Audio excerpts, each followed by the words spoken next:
866-594-4150. Under the Hood is produced by Prairie House Productions. All content is the property of Nordstrom's Automotive Incorporated and may not be used without our permission. Copyright Nordstrom's Automotive, Inc. Now, let's go under the hood with the Nordstrom's Motor Medics.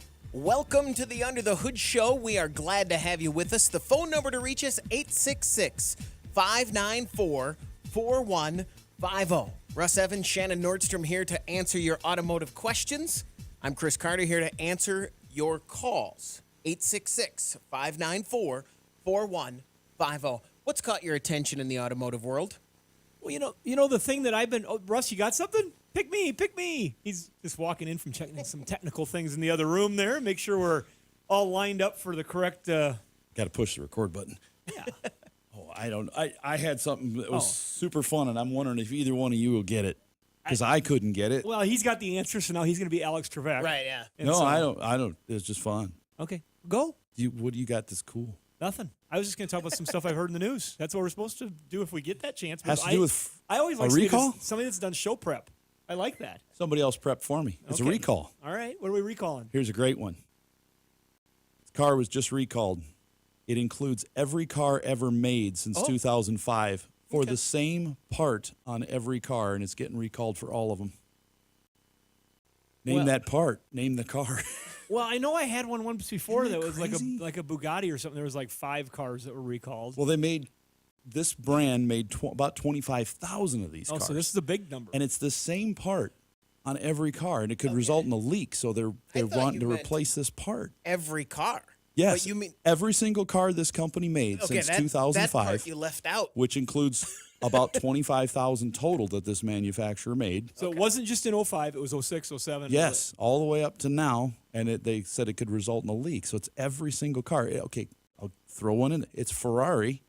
So they've made about 25,000 cars since 05, and every car was recalled now for this one part. And I don't mean they were recalled every year. It's now they're saying we got to go backwards and recall every one. And I thought, this is crazy. Okay, it's the brake fluid cap. I totally couldn't get it. I had no clue. Went the same route. Guy at the shop brought it to me and said, hey. So like, what was going on with the cap? They don't vent, so they could cause a vacuum condition and cause a leak in the brake system.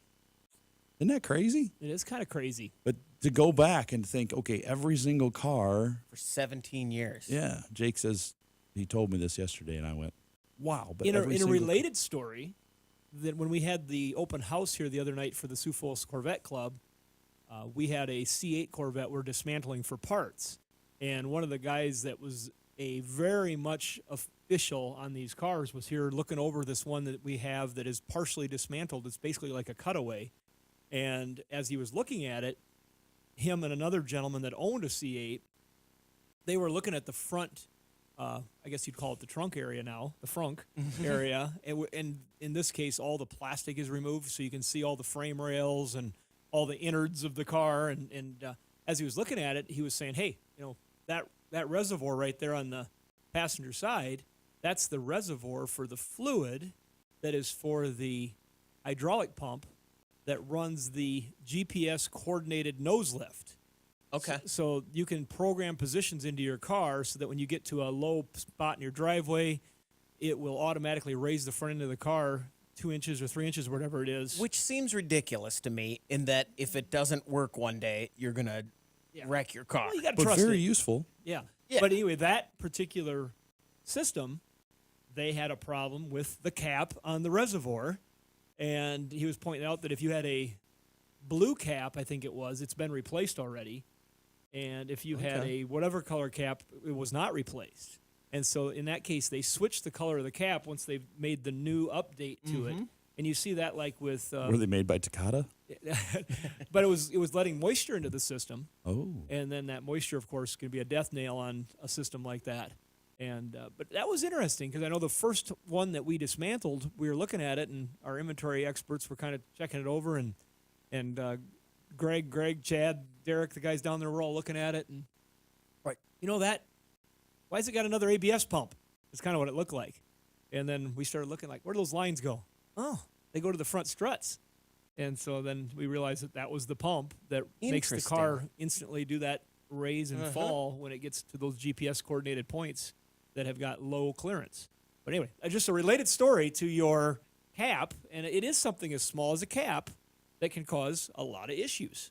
And so you always talk about the knock on the door. There's like, why did you guys get Bob's company to build the cap? Right. You know. Who ordered this? Is he your buddy? You know, The good news is 17 years, it might be someone who's no longer could be. in charge of that. It could be at Lamborghini now. 866-594-4150. Let's talk to Jason. You're on the Under the Hood Show. Jason, what can we do for you? Well, I have a problem with my lights and my radio. I got a 2011 F-250, and I can't see the display anymore at all. It started out as dim. You could barely see it. Now I can't see anything on the display on the radio. I was wondering how you fix that or what you do that. So in your case, no paradise by the dashboard lights. Mm-mm. It's going to be dim. That's not a good thing. Yeah. You is it all the lights that went dim? It wasn't just like part of them. They all kind of at the same time just weren't there. Are you there? Oh, it might just be Jason. It might not be his dashboard lights at all. You think it could just be him? He might just maybe Maybe he dimmed out. he's fallen asleep. But the problem is with the most likely if it's just the radio, it's probably just the radio. Now, if you had other lights that were dimming down at the same time, then you can get into a lighting sensor or something like that that could be artificially thinking, it's a different time and it's not putting the brightness at the right place. You might just double check your dash dimmer switch and just kind of roll through all that, turn it on, turn it off. But off. But most likely it's a display problem with the radio itself, Right. correct, Russ? Oh, yeah. And we've seen that plenty of times. When all the other lights work, that doesn't. It's going to be in the radio. And the radios on those, you can get a OEM replacement radio, brand new. You can go out to a stereo shop and they make some very nice kits that you can buy to put an aftermarket radio in that will be probably similar price with a lot of different features Right. that you could add that maybe that truck didn't have in 2011. 11's new enough, you might already had some of the Bluetooth and things like that, but on some of them you can get a newer version in there to get modern accessories that you don't have otherwise. Or you can go to our partner like Car Dash Part and you can get a recycled OEM radio that came out of another truck. Somebody was driving down the road, listening to their radio, and they happened to get into an accident, wreck their vehicle. They didn't wreck their radio, they just wrecked their vehicle. And so the radio is available to be resold to somebody else. Is that going to drop right in? A 2011 Ford, is that plug and play, Russ? Or Yeah. is it going to need to be? Should be drop in on that one. Because there's some you get new enough. You're exactly right, Chris, that you do have to program it to Or put some models. to put the right serial number into Right. it, so that the network all knows it's got the right components in it, and so that's a thing you got to deal with. 866-594-4150. We're going to take a break. When we come back, we want to hear from you on the Under the Hood Show.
Be sure to visit our website for news, contests, and previous shows at underthehoodshow.com. Welcome back, everybody. It's time to get back under the hood with the Motor Medics. 866-594-4150. Let's talk to John. You're on the Under the Hood Show. John, what can we do for you? Hey, I have a 2004 F-150. I have coil packs 5 and 7 going out. Took it to a shop. They said the catalytic converter probably is going out of it. I'm kind of confused how a catalytic converter would make coil pack 5 and 7, and his determination was because it's on one side. Well, 2 coil packs at the same time on one side, he's saying catalytic converter. What's your thought? You see us all giving the look to each other? Uh-huh. If you're watching on the YouTube stream right now, we were all going, My normal look. yeah. I don't understand any of We it. were all giving like, But okay. you guys matched my look of confusion. yeah. Does the truck have plenty of power when it's running, going down the road? Yeah, as long as I put the overdrive on. I mean, it does. It absolutely does. But as soon as it starts doing the kicking, bucking, Then I it's throw got the no power. overdrive on. It smooths it. Gotcha. No. When I put the overdrive, turn it off, it smooths right out. Right. Okay. So what's happening there is you're getting a misfire under load as you start loading the vehicle down in overdrive. The engine working harder builds up more cylinder temperatures. The higher the temperature and the pressure going on in there, you've got the spark is looking for an easier place to go to ground, and instead of going through the spark plug because you've got cylinder pressures build up, it just goes through the side and arcs to ground and causes that shake and that misfire. But when you turn the overdrive off, the engine revs up a little higher, there's less load, less pressure, less resistance for that spark to go to, so it starts firing the cylinder instead of the side. Now, if you had told me, no, it has horrible power even when it's not running bad, I'd say, yeah, I think you could have a converter that's failing, and extra heat could cause coils to fail on just one side rather than the other. But if it's running good, I bet you've got codes in there saying that the catalytic converters are failing. Chris? And that's what's making... A mechanic's looking at it saying, oh, there's codes for failed catalytic converters. So here's what we need to do. If you've got 2 coils that are failing, it's just going to be a matter of time, whether it's seconds or hours or days or whatever it is, that all of them fail unless you've replaced all of them. And this is what you guys have seen through history at your shop. So what we do is we buy a set of them. We usually get them from our partner at Motorrad, so we get a good quality set of 8. We put those in there, and then we drive it. And if it drives really well, we'll clear all the codes and watch and see if the catalytic converter codes go away. Because if I take an engine that's running great, even a brand new one, and I kill a couple of coils, put a couple bad coils in it and drive it, I'm going to get catalytic converter coils because it's going to be loading one side up. Yep. Did I say coils? That's right, just keep rolling. It's gonna load one side up and it's gonna run poorly, and I'm gonna have the codes. So let's get the coils fixed first, drive it, make sure all the codes are cleared out of it, and see if your codes for your converters go away. Because typically it's the coils that will cause a converter problem, not the other way around. And we're making the grand assumption that he did get codes out of this thing for a catalytic converter. Yeah. If he didn't get codes out of it for a catalytic converter and he's just saying that, then you're all worried about nothing. You just got coil problems. And they can be tested. Yep. A simple pressure gauge in the exhaust oxygen sensor hole will tell you if there's back pressure. Yeah, the converter's starting to fail, but don't go spending $1,500, $2,000. The side story on to this about converters. catalytic converters would be if you have a catalytic converter code, always make sure you've checked all the other conditions and check flow on the exhaust as a starting point. Because that code is telling you there's a problem there, but it might be coming from somewhere else. Exactly. It might be a result of another problem. Does that help you? 866-594-4150. Let's talk to Matthew. You're on the Under the Hood Show. Matthew, what can we do for you? Good morning, guys. Say I got a 1996 E350 Ford van. It's a van chassis, but it's actually a motorhome, but it's neither here nor there. But it's a 96 E350 with a 460 7.5 liter V8 in it. Okay. And it's got a weird issue when you're going down the road, especially at like a 30, 40 mile an hour. You can feel it, kind of anywhere where you're just kind of maintaining speed. and you're not putting too much load on it, it'll have like this almost like a miss or a hesitation where it feels like it loses spark for a quarter of a second or fuel or something, but it's got like this little jerk to it, and it comes and goes. You can also feel it when you're sitting like at a stoplight in park. You can kind of feel it. It's almost like a hesitation or a pause. It never dies. It's got a lot of power. Like if you get on it, pedal to the metal and accelerate, it accelerates good, lots of power. But it's been dogging me for like the last probably 5,000 miles. I've noticed it, and it seems like it's gotten a little bit worse, and it's kind of concerning. Have you done anything, or are you getting any check engine lights? No check engine lights, and from what I've been told, this thing's kind of in limbo as far as the OBD2 scanner. Nobody can communicate with it. I can't communicate with it with my scan tool, but it's got an OBD1 under the hood. And I played around with that a little bit, but no, the check engine light's never on. I was just thinking of the year of that vehicle, 96. It's got spark plugs and wires on Yeah, it. no, I was just trying to think of the port that it should have. Is that because it's a van chassis? Is that why it's an OBD1? It's by law, it's required to have an OBD2 port. Yeah, because that had to be under way it. newer than that. But they don't all work. Okay. We knew for a fact that like Honda, some of the Hondas and stuff, they didn't quite meet it, so they still had the one under the hood to read it. But it's not going to have a misfire monitor unless it's a 2. Yeah. Running as a 2 system, whether or not it has the correct plug inside the vehicle and a separate one under the hood, which a lot of them had both. But it sounds to me like it's got an engine misfire. Plug wire, plug, or a coil, single coil on that doing that. Have you done any tune-up stuff to it at all? Plugs, wires, cap, rotor, coils, anything like that? Yeah, that's the first thing I did was all new plugs, wires, cap, rotor, and then I finally did do the coil here Okay. a few weeks ago. And it's just one coil. It doesn't have a coil on each individual cylinder. Right, cap and rotor. So if you, it still sounds like an ignition miss. So what you could do you'd have to have a scanner that has a lab scope on it that allows you to watch the spark, and that will physically show you if there's a miss occurring.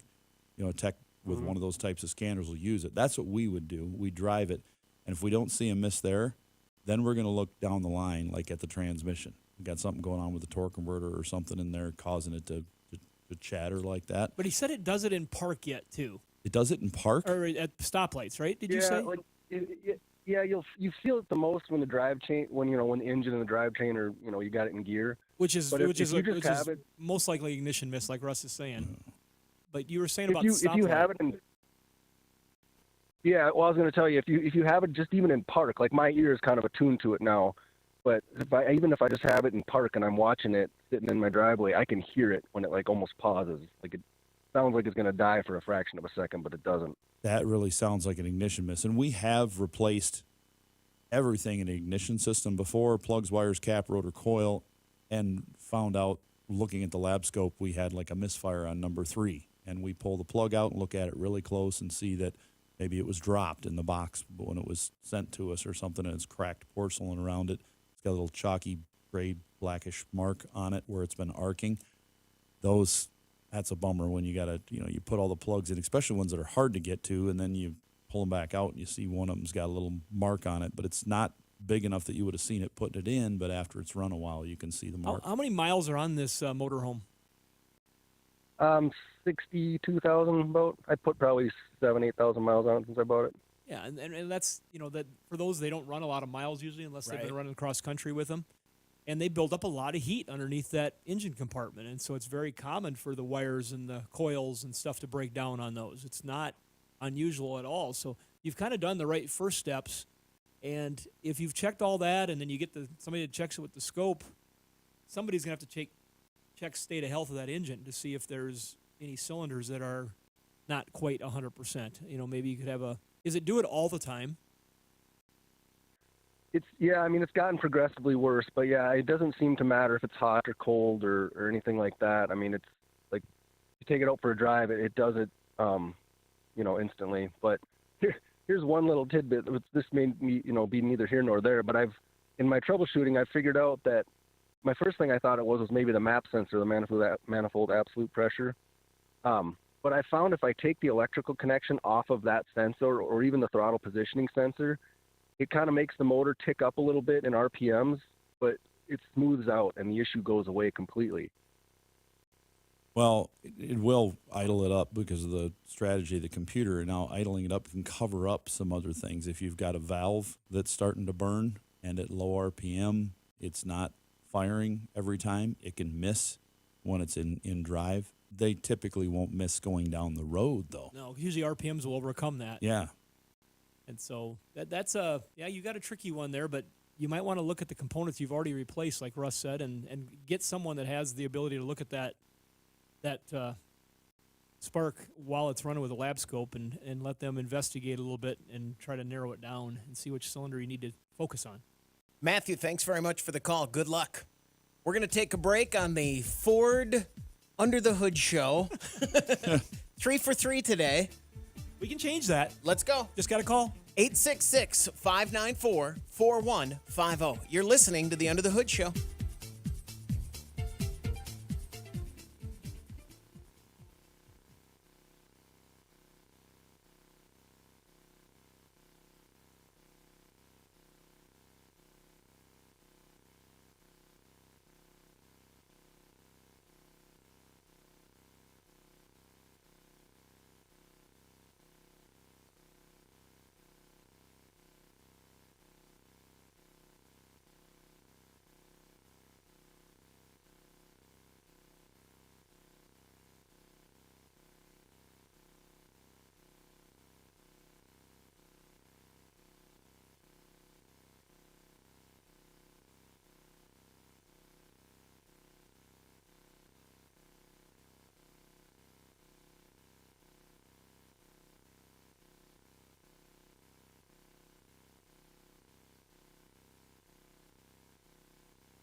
Find out how you can participate in the show by visiting underthehoodshow.com.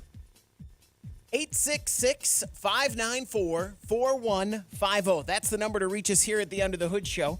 If you like our Facebook page, you subscribe to our YouTube channel, or you become, that the and is important, become a hoodie fan club member at underthehoodshow.com, you could win a hoodie. Like Jennifer Dyke. Congratulations from all of us here at Under the Hood and our friends over at Universal Technical Institute. I got a friend of the family whose daughter decided she wants to become a welder. Okay. And I thought, okay, you live in Houston. Mentioned some place I'd never heard of, and I said, have you thought about UTI? They just gave us this look, and I said, Universal Technical Institute. Yeah, okay, no, didn't know anything about it. I said, well, look them up. So she looked them up, and now she's thinking about that could be the place to go to get it done. I was like, well, of course. So we've been talking about it forever. But they do welding, marine mechanics, not just auto mechanics. They do auto mechanics extremely well, right? But they do other things as well. So CNC machining, check them out for all of your anything that's mechanical related like that. Before you go anywhere else, look and see if they do that. UTI.edu. 866-594-4150. Let's talk to Russ. You're on the Under the Hood Show. Russ, what can we do for you? Hey, did I hear you're on a roll with Fords? Yeah, you bet. Well, I'm going to change the subject a little bit here, and I'm Okay, going to go keep you on the Fords. And Oh, say I got a 2009 Ford Escape. It's got a 3.0 liter, about 120,000 miles, and cylinder one got a misfire. So I took it apart. I replaced all 6 plugs with iridium plugs, and then I replaced the coil pack on cylinder one. I ran good for about 15 miles, and then it started missing again. So I got a new fuel injector, and I thought I'd try that. I haven't got it apart again. Do you think I'm on the right track? Do you think? Cylinder one was missing, so you replaced the coil and plug on number one? I did all 6 plugs when I had the intake off. Yeah, but you've replaced the coil on number one as well, right? Yeah, and it ran good for about 10 miles, and then it started missing again. Did you check So and I thought verify maybe the it's- next. Is it number one that's missing again? Did you check that with a scanner? Yep. Okay, that scanner may be lying to you. Oh no, we don't like lying scanners. The only way to know That sounds like who would want one of them? Yeah, they can, when Well, you'd you're rather looking have at a that than misfire, engine being bad. it could be off. It could be an opposing cylinder. That's the thing with the misfire monitor. Usually they're right on, but they can be, I've seen them on those be off a few times. So without a lab scope and checking individual cylinders, you won't know for sure. But on an Escape, you can just pretty much bet you've got more than one coil failing on this vehicle. It's just the way they are. They build up a lot of heat under that intake manifold. So we tell people, if you pull that intake manifold and you're putting spark plugs in it, always at least do the back 3, the hardest ones to get to. Put 3 coils on that thing before you cover it back up, because then if you got a misfire in the front, you can just swap those around. But it's likely you've got another cylinder missing in that. Which ones are the easy ones to reach? The front 3. The One, ones you two, open the three. hood, you're looking straight at them. They're right in front of And you. those are 1, 2, 3. I think those are 4, 5, 6. So Yeah, I'd have to look at the firing order. Yeah.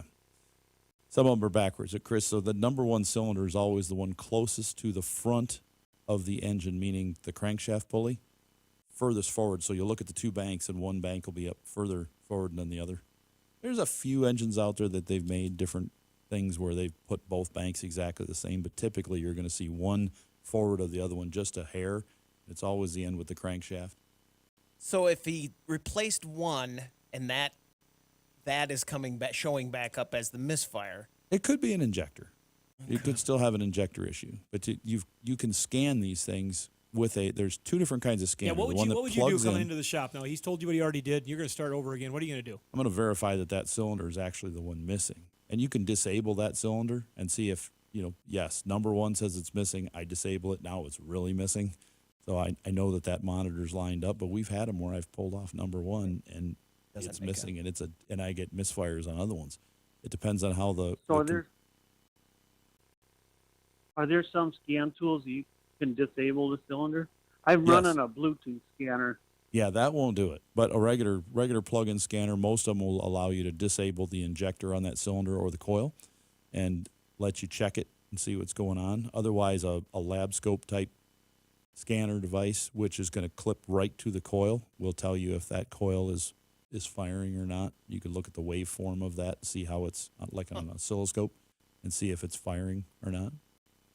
Does that help you out there, Russ? Yeah. You got time for another question? This was the real reason I called. Okay. Well, that sounded like that was reason enough to call. No kidding. Yeah, go ahead. I got a 2000 Chevy Impala LTZ. It's got the 18-inch wheels, and I bought it with 20,000 miles on it, and I got 160 now. And about every 25, 28,000 miles, I got to put a new set of tires on.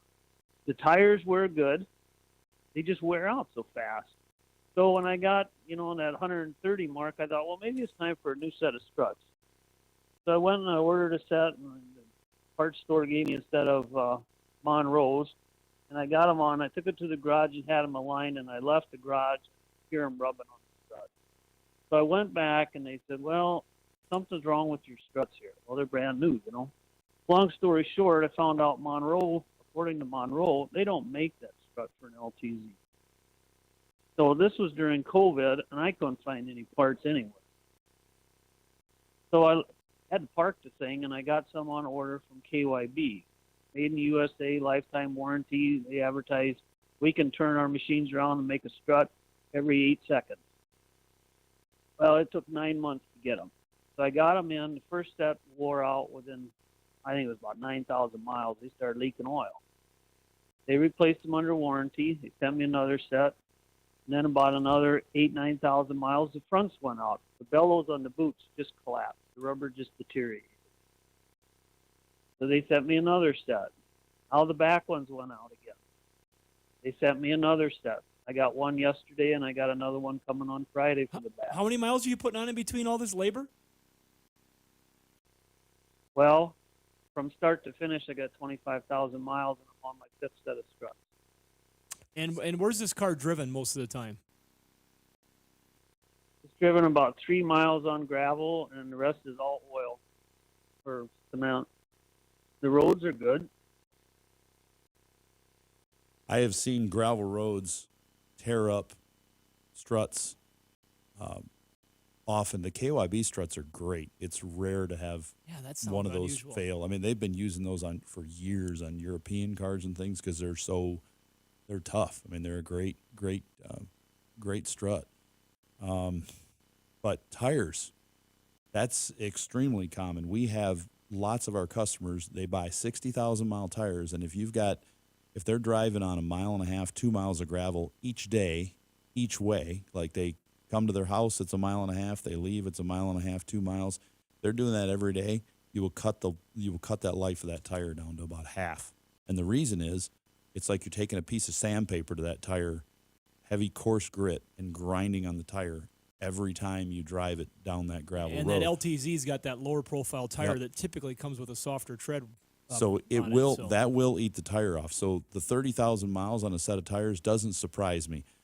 As far as struts go, though, typically we see struts that'll be beat out of these cars on a gravel road, even if it's a pretty smooth gravel road, 50 to 60,000 miles. So I think that's awful short. What you're saying is really unusual. Yeah, something is off. Has the car ever? I mean, I don't want to go too far down rabbit holes here, but has the car ever been in an accident or anything, or is it, as far as you know, this car's straight and square and everything? Yep, it is, and the tires wear perfect. They just wear out too quick. That would be a gravel road. So I thought, maybe it's struts, and maybe I opened up another can of worms there. But it's just like I can't get the struts to last at all. Well, KYB has got great service people, so if you get a hold of them and tell them what's going on, tell them you've got a perfectly stock car with stock tires and wheels on it, and everything drives great. It doesn't pull. The tires wear evenly. They don't even need to know that they're wearing out, just that they're wearing even all the way across. And just say, hey, look, I've been through this many struts in this car. What do you think? And it's possible they may come back and say, now we're sorry about that. We'll send you another set. We did have a problem with our manufacturer making this part for the strut, and we had a failure in seals. That can happen. Or you can switch to a different brand, but those are good. KYB makes a really We good have a shop. fear that is on case-by-case basis being realized, and that is with all the supplier-related issues. The COVID started it all, and then just a series of events in the world that just made things go crazy. The suppliers are all scrambling where to get stuff. And like you said, they're used to punching out a strut every 8 seconds or something like that. They are also used to doing that with a trusted list of vendors and suppliers. The trusted list of vendors and suppliers had material suppliers that were their trusted list. And I just think a lot of those supply chains have gotten changed, and people have went to other sources. They haven't had their same dependable labor that they had in the past, and so there's some disruptions. And I just can't believe that all those disruptions at some point aren't going to show up in this particular part. Oh gosh, that one didn't quite work like we hoped. And we're on just here and there, we're starting to see a little bit of that stuff. We see it with lifters. And so we do get concerned. I'm not trying to wave an epidemic flag here, but Sure. I definitely think that, like Russ said, it'd be worth a conversation with the And it actual won't last manufacturer. forever. That when they figure out there's a problem, they're going to want to switch to a different vendor for that part if it is a seal or something going out. Russ, thanks very much for the call. Good luck. 866-594-4150. We're going to take a break. When we come back, we want to hear from you on the Under the Hood Show.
Make a radio appointment each week to hear the Nordstrom's Under the Hood Show. 866-594-4150. That's the number to reach us. Let's talk to Dale. You're on the Under the Hood Show. Dale, what can we do for you? Yes, I've got a Chevy pickup. It's a 2004, actually. The Z whatever off-road Z71. thing. And, okay, yeah. They've got driving lights, you know, that are on all the time. The little bulbs that are down by your blinkers. Half of them are. Half the driving lights are Well, on all the okay. time. One of them's always burned Okay. out. Well, yeah, that's it. And it's always the same one. It's my driver's side. And I've replaced that one probably a dozen times, and the one on the right side I've never replaced. Well, that's an easy Is fix. there? Just put a new bulb in every No. time, huh? Nope, more than that. So the factory wants you to replace both the bulbs and both the harnesses at the bulb. You cut off the end of the harness and you put on a new pigtail and put a bulb in, because the harness is not making a good connection, which varies the voltage supply to it, because you get voltage spikes as they bounce connections, even though the light looks solid, and it burns the bulb out. But here's an even better idea. Okay. Go get yourself a couple LED driving lights for this thing.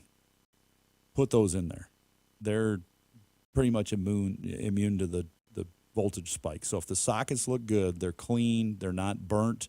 You might even take a little small piece of sandpaper like emery cloth and file the contacts and then bend them up a little bit so they make a good connection.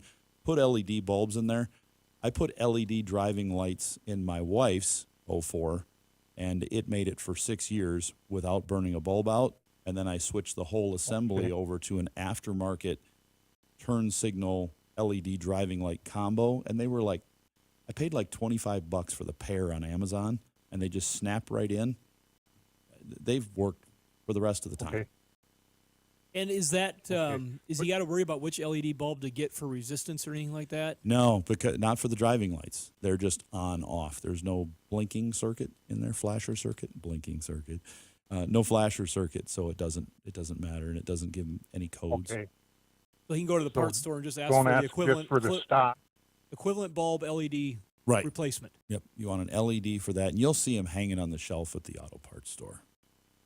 Dale, thanks very much for the call. Good luck. 866-594-4150. He's a local guy I see there. He could stop in at any of the Sturdivant's auto parts stores all around the area and pick up those bulbs. They'll have them in stock at pretty much every one of their stores. Let's talk to Gary in Rapid City. Gary, you're on the End of the Hood Show. What can we do for you? Okay, I got a question. I know we get your program in Rapid City on Saturday mornings from 6 to 8. And I just love, I try to guess, when the guy gives you a question, what the problem is. But you guys are so sharp. Now, Nordstrom, is that you? I'm one of them. Okay, are you the same ones that used to have a salvage yard east of Sioux Falls? He used to have a salvage yard. Now he has an auto recycling business east of Sioux Falls. No, East of Sioux. Okay, well, just a little history. East of Sioux Falls used to be Arndt's Wreck King, and that ground is all now being more like downtown industrialized. Sioux Falls yeah, now. it's just all being completely developed right now. Mm-hmm. And that is actually where my dad, Art Nordstrom, bought the first wrecked vehicle out of necessity of a broke farmer to build a farm pickup, and that's how the business started. We're actually, our business is northeast of Sioux Falls, out in the country by Garrettson. Yeah, right. Well, I've been over. I live in Rapid City now, so I haven't been back there for a long time. But I used to go there quite often because you had a section for Tri-5 Chevys, and I was into that at the time. Anyway, here's my question. Back in the early 60s, I believe, they had what they called a steering assist or a brake assist. Now, what does that entail, or what can you tell me how it worked? Well, driver's assist today is much different than what they had then as far as steering goes and brake assist. Back then, they were referring to, they had power steering and then they had power assist. The power steering was a full gearbox with a hydraulic run pump to operate it. The assist was basically a bolt-on ram like they used on a lot of tractors, even up into the late 70s, where it would just assist in you moving the wheel back and forth. It The was Mustang basically 2 is probably the most. They use that on a ton well, they of went to them, a rack on yeah. their Mustang 2, but Even then before that, the early one Yes. where you had the ram on there, that was just a bolt-on basically to a manual steering system. Nowadays, So that was an option back then, yes, wasn't it? an option. Right. Now they give Right. you a assisted steering. It's actually like a lane keeping assist. It will keep you between the lines on the road as you drive, or at least it'll try to. It'll do a pretty good job it's of like it. a sophisticated pinball machine or bowling bumpers. Some cars are. I drove a Hyundai the other day It's the at the shop. It's the opposite. It's the actual opposite. It's Kia. to keep you from hitting things. Yeah, but you're kind of going straight, and you're just kind of bouncing back and forth. Yeah, that's I drove very a microseconds, you know. It was a 2019 Kia Rio, I think it was. We put an engine in. Imagine that. But the options on that car were amazing. The lane keeping assist was almost dead on. It must look and adjust, because when you go down the road, if you let go of the wheel, you can let go of it for about 5 seconds before it would start chattering at you, Screaming saying at you. grab it again. But it stayed like dead center. On my new Yukon, it'll drift to the side, about 3 feet either way, and kind of bounce off the things. That's but my that bowling reference. that Kia Yeah, was you're right. pinball, 8-ball deluxe. But that Kia was right down straight. But that's what they call it now. It's changed. They even have braking assist. Somebody zips out in front of you real quick, it'll step on the brakes for a bit. Sometimes they're a little bit later than what you'd expect. I know Shannon had somebody that was in front of him, and all of a sudden he went, whoa, and the light was blinking and it was stopping, but probably not as quick as you thought. Mine tends to go off when I'm going around a long sweeping corner, kind of like an exit ramp. But if it's on a city street and there's cars parked on the side where the camera sees them in front of you, it starts blinking, giving you a warning that they're coming, even though the brakes aren't applied yet. So that's just what they had. That's what they called that. Gary, thanks very much for the call. 866-594-4150. Now let's talk to Chuck. You're on the End of the Hood Show. Chuck, what can we do for you? Morning, gentlemen. I've got a 99 F250 with the 5.4 in it. Just bought it and realized after taking it to the shop, the head gaskets are out of it. Wondering when I'm that far into it, fixing the head gaskets, what else I should be doing. The whole engine? Oh, no, Russ, you're such a party pooper. How many miles are on it? It's got 203. The whole engine. Don't put head gaskets on it. You'll be disappointed, because the extra pressure you're going to get built up by you do the head gaskets and touch up the valves and stuff. You're probably going to have some oil burning on the bottom. Those engines are really good if you don't have a major failure. They'll typically, that's an old one, 99, before the problem with the cam phasers and everything. They'll run out pretty good to about 250,000. How bad is the head gasket leak? What are you seeing? I'm seeing white smoke out the back. It doesn't smell like coolant or anything, so it's obviously getting burnt. And that's about it. Are you losing any coolant? You know, it's funny because when it's running, you can watch the coolant reservoir. It kind of almost like it drains it completely, and then it comes back when it's running. I don't know how to explain it other than that. Yeah, it can go back and forth. We might be able to help you a little bit while you save up money and just to get a complete engine. And you could probably find a used engine for a 99 With before half the the miles cam or phasers. something, maybe. Yeah, and then do some touch up when you're putting it in or something. But the one option that would get you by and while you're saving money would be K-Seal. We use that on some stuff, and if you get in there, it's a sealer. It's not a stop leak. It's an actual sealer designed to fix head gaskets and small cracks and things, and it'll go up to a certain size.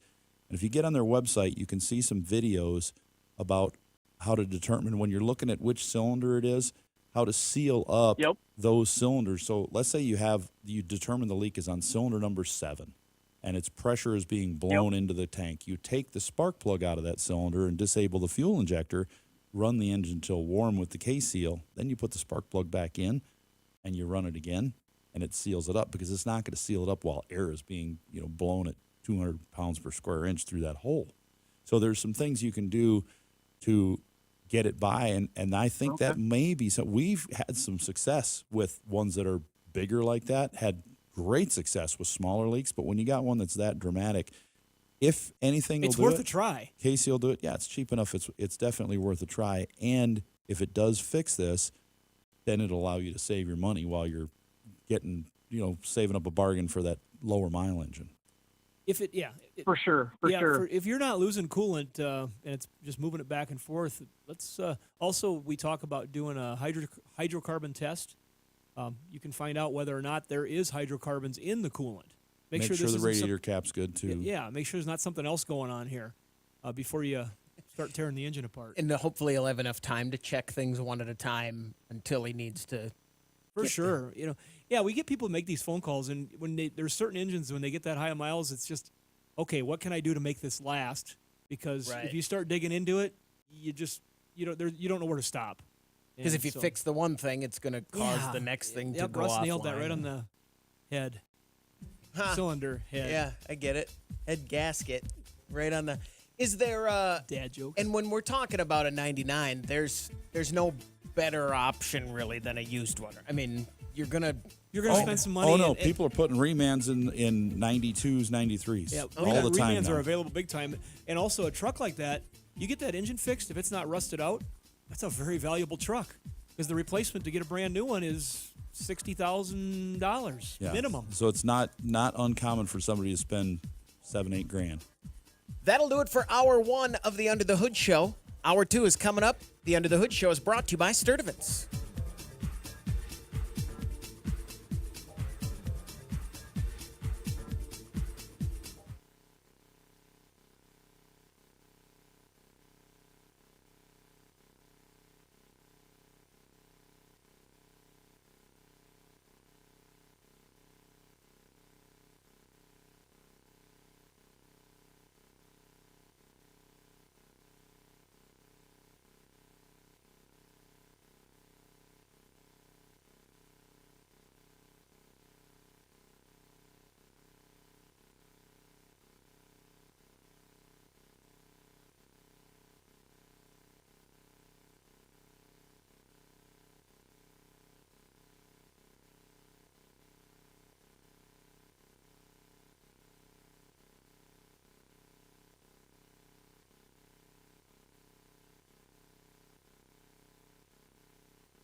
You're listening to the Nordstrom's Under the Hood Show with the Motor Medics, Shannon Nordstrom and Russ the Super Tech Evans. Shannon is an ASE engine and parts specialist, and Russ is an ASE Master certified technician with extensive factory drivability training. Join the Motor Medics for fun and free automotive advice with real-world solutions to everyday automotive problems. The Under the Hood Show is heard weekly on this and other great radio stations across the U.S. Find out how you can participate in the show by visiting underthehoodshow.com. With Russ Evans, this is Shannon Nordstrom, thanking you for tuning in to the Nordstrom's Under the Hood Show. Have a great day, and remember, PTLA. The opinions heard on this program, based on the many years of experience of Russ and Shannon, are offered for entertainment value only and as a guide to your repair needs. No claim to repair or cause is given or implied. Always consult with your own certified technician and follow all safety procedures before attempting any repair. To be a part of the show, call 866-594-4150. Under the Hood is produced by Prairie House Productions. All content is the property of Nordstrom's Automotive Incorporated and may not be used without our permission. Copyright Nordstrom's Automotive, Inc. Now, let's go under the hood with the Nordstrom's Motor Medics. Welcome to the Under the Hood Show. We are glad to have you with us. Russ Evans is here to answer your automotive questions. Thanks for joining us under the hood. Shannon Nordstrom is here to do the same. Welcome, hoodies. Thanks for tuning in so we can help you tune up. I'm Chris Carter, here to answer your calls at 866-594-4150. We've got Lloyd, who has been on hold for quite a while here, waiting to get on the show. So let's get right to Lloyd. You're on the Under the Hood Show, Lloyd. What can we do for you? Hey, good morning, gentlemen. Thank you for taking my call. You bet. Didn't mind waiting. That's all right. Okay, guys, I got a little bit of a problem. I'm actually right next door to you in South Dakota here, so not very far away. I got an older MKX, Lincoln MKX. Nice car. Got 200,000 miles on it, but perfect condition. Love driving it. But we have a problem with the heater and the air conditioning. The passenger side temperature stays the same. It's lukewarm, whether it's the middle of January, 14 below, or it's the middle of July and 90 above. The passenger side does its thing. Cold when you want it cold, hot when you want it hot. But the driver's side, whether it be the defroster, the panel, or the floor, stays the same and never changes. So that's my problem, gentlemen. What do we got going on? Well, you've got an air mix door on the left and an air mix door on the right. They control the temperature from hot to cold. It's very common for all models of cars, all makes, to have one of those motors fail. And when they fail, the little electric motor can't move the door from hot to cold. And if you were to plug a scanner into it, even though it gives you no codes on the dash of any kind because it's a body system, it would say feedback circuit error probably in that. It may not show anything, but it's likely it would. And it'll just be stuck on one position. So to fix this issue, you replace this air mix door motor. Sometimes you can have a door itself break in there. But the mechanical part inside. If it's just on one spot though, and it's just sitting like on warm, it's probably the motor. We put more motors in than doors. How accessible is that one, Russ? Okay, so one side of the vehicle is about an hour to replace. I bet it's. We're talking about the other one. The other side is like 8 hours. Hold on a second. Just looked up one of these the other day. All right, hold on a second. I'm going to pause you for a second, Russ. Lloyd, I've been listening to this show long enough that I know what's coming next. Go ahead. Well, I know the Ford Edge, the driver's side, is it the Fusion? The driver's side is 7/10 and the right side is 7.7 hours because I just was looking at one of those on Friday last week. This car, though, I think it's opposite. I think the right one was the easy one and the left one was the hard one. But anyways, you'll find out if you go looking it up on YouTube. You're watching this show on Ford YouTube Edge, and then you MKX watch that. is going to be the same operation. So same as the MKX. Yeah, Ford Edge and the MKX should be the same. Yeah, this was a Fusion. Okay. Is there a? Do you want to verify this before? I mean, can you read it with a?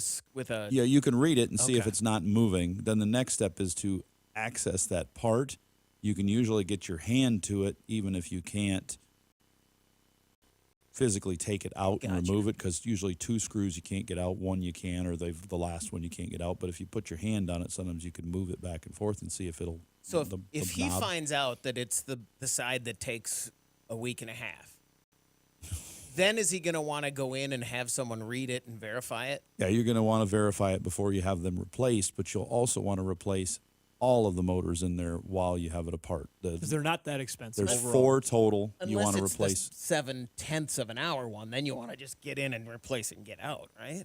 Oh, yeah. Yeah. Just one. But if you have to replace, anytime you have to replace the hardest one, you always do all of them, because there's 2 of them that are going to be hard to do in that vehicle. But yeah, that's probably what's going on with it. Either that or just have the passenger suffer through it.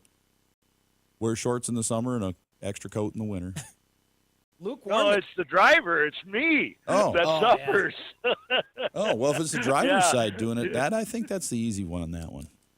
lukewarm is better than hot or cold, I guess, too, because you point those vents over at yourself. I could go. I don't know how far I would go to get that one without having to replace it. Lloyd, thanks very much for the call. Good luck.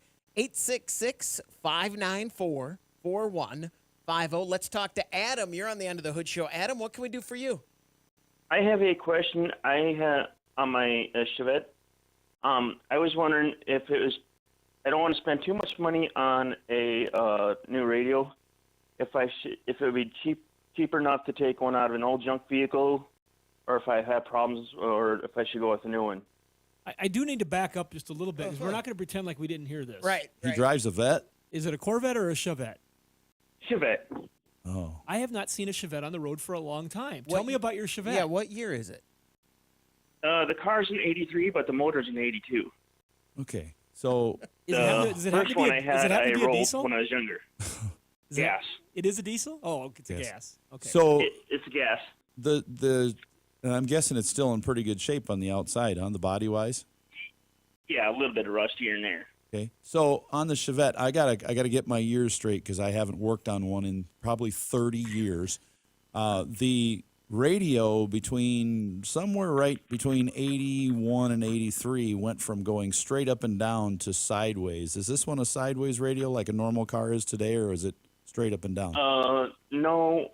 Long time ago, my dad had put radio. We got a radio from Walmart. And cut it and put it in the other way? Yeah, kind of the dials stick out, but it's like one with the tape deck. But I don't know if I should get one from somebody scrapping out. I would. Somebody scrapping out from. So you've got or a couple. if I should go from a brand new one. Well, you got a couple choices. You could, if you're wanting to save money. Let's say you want to spend $100.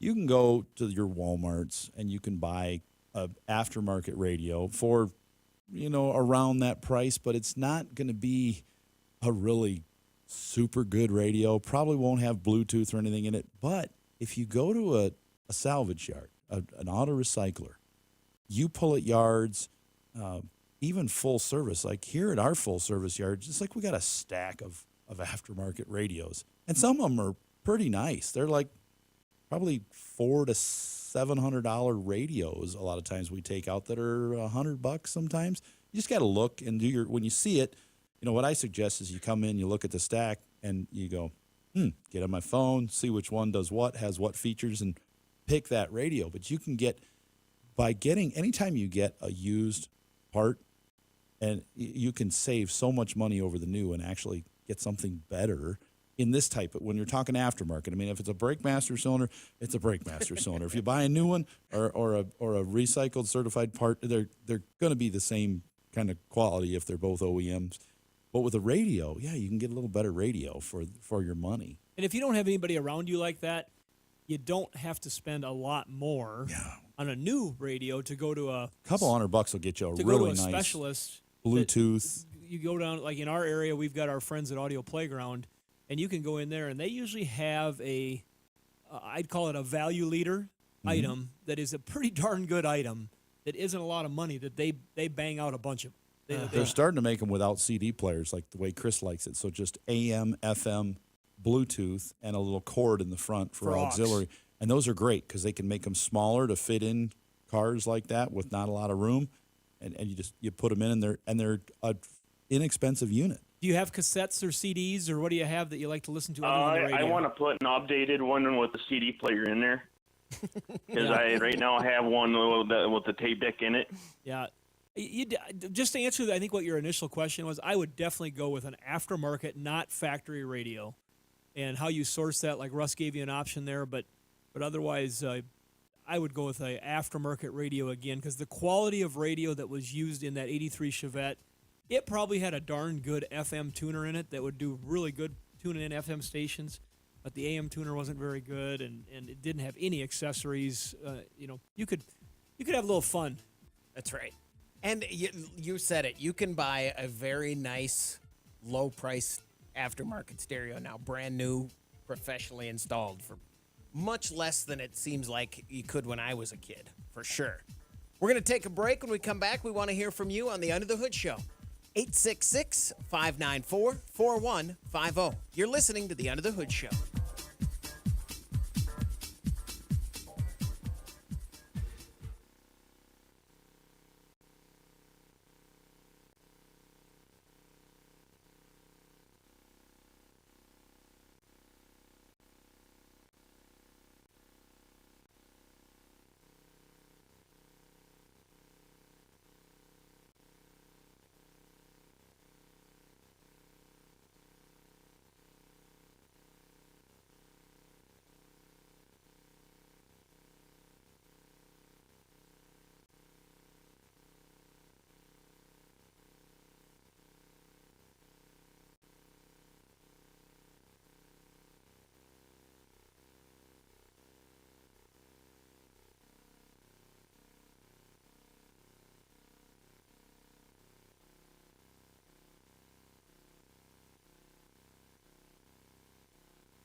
Car feeling ill?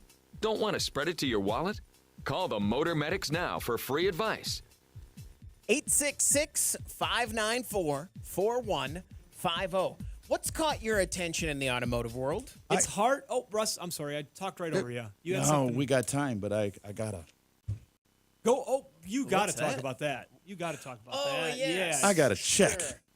I got to check. So here's the deal. Last week, it's been 2 weeks since we had this call, but Glenn Falavalita, like follow the leader. You know, Yeah, we talked did a good about job with that.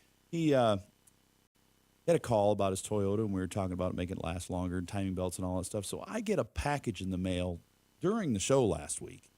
I open it up after the show, and it says, here's my timing belt. Here's my other belts, which were falling apart. So he says, Russ, Shannon, and Chris, thank you for sending me an Under the Hood Show hoodie so quickly. I love it. By the way, I have attached my timing belt, AC belt, power steering belt, and alternator belts to my 2003 Toyota Tundra. As you can see, the timing belt is in great shape. And we're talking about a physical letter, so when you attach them, they're in the box. It's not like an email where you just attach it and send a Yeah, this picture. is I all mean, we're handwritten sending the on real here. thing here. So he says, it looks like my other two belts were on their last tow because they were getting ready to break. And the timing belt was starting to telegraph through a little bit, so it wasn't awful, but it was really bad. And it was really, really old.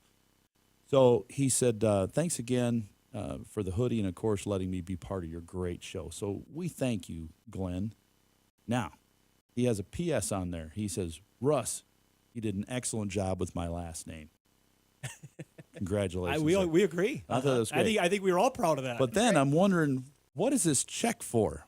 Well, it's for our call screener today to go put in the bank, so we can. If you get to talk, if you call in today, you get to talk to Miss Alyssa. Yeah. So and she handles these things here. So she's going to take this and put it in the bank, and then what are we going to do with it?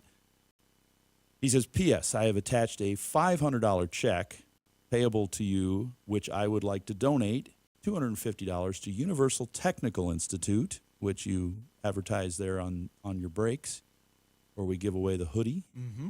So a person who needs help with their tuition money, some scholarship help. That's awesome. $250. And he says, I'd also like to donate $250 to Chris's Children's Miracle Network charity. So thank you. That is very much. This is very much appreciated. Yeah. I have already talked to John Dodson at Universal Technical Institute and told him this was forthcoming, and he was very excited about that. The people at Children's Miracle Network will also be very excited. absolutely. That is cool. Anyone who wants to do this, they can. We are going to create a link on the Under the Hood It's show something we've page. never thought about before, even. Yeah, I mean we've told people just go find it and do it, but we'll create a link there so you can securely click on it, go directly to those places, and be assured that whatever you're donating is going exactly where it goes. But again, That's cool. Glenn, we thank you, all our listeners, and all the letters they've sent over the years. It means a lot to us, and we really appreciate I it. remember his call in August. That gentleman was so on top of his game for maintenance that Yeah. all we could tell him was, great job. And your next idea is right. Yeah. Yeah, he was right on it. Other than we were a little ashamed about the size of truck he was pulling his boat with, but he understood what he was doing. Pulling it to the Jersey Shore. Yep. He says, not a problem. Works good. That was neat. That is very cool. 866-594-4150. And in the chat last week, he asked if we had received it, and I wasn't able to answer him in time because I was doing this. But I did see his note, and when I tried to get back to it, it wasn't there, so I couldn't reply. But Glenn, that's awesome. Thanks very much. What's caught your attention? Well, it's a little bit of it is a controversial subject, big time, but it's a real subject.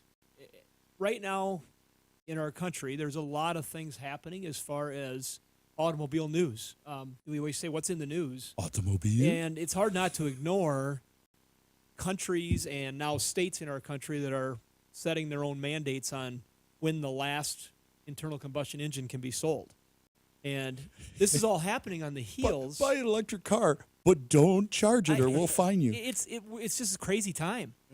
It's a crazy time where you got one group that's pushing so hard to say this is where we need to go, and the reality is the infrastructure is not ready for it. If everybody did it today, Right. It just wouldn't work. But they're trying to push that timeline as quickly as they can, and you've got another group out there that's saying, this is crazy, this is ridiculous, I'll never do that. And then you've got folks in the middle that are saying, hey, we got solutions. Like we talk about the renewable fuels and different things that can be used, biofuels and different things. There's solutions in the middle, and this whole thing is just really a pressure cooker How for about the industry. I don't know how the industry manufacturers are going to do this. Right. How's their transition going to work? But you know what they could build this afternoon? They could build a hybrid. You take your Toyota Prius, they could build a hybrid electric Prius that runs on 98% ethanol. Renewable and electric, both. How about that? How about that, Tesla? Elon Musk, are you listening?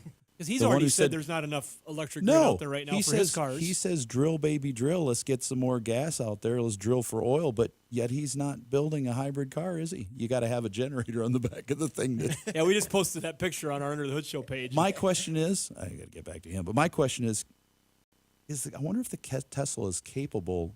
Can you hack the programming to get it to allow it to charge? Because you can't move it with a charger plugged in. Can you somehow hack the programming to get it to charge while you're driving with a generator? I'm curious about that. I wonder if I got to call Rich Rebuilds and see if he's done that. Yeah, I'm going to guess the generator's there when you're in trouble. Where do you think this industry's going? We've got all this stuff that can be done, and they're just the thing is that it's going to. There's people that would want to say, all right, we'll just wait for the politics to change, and we'll get a new ruling party that will make a different choice. There's a lot of money invested already.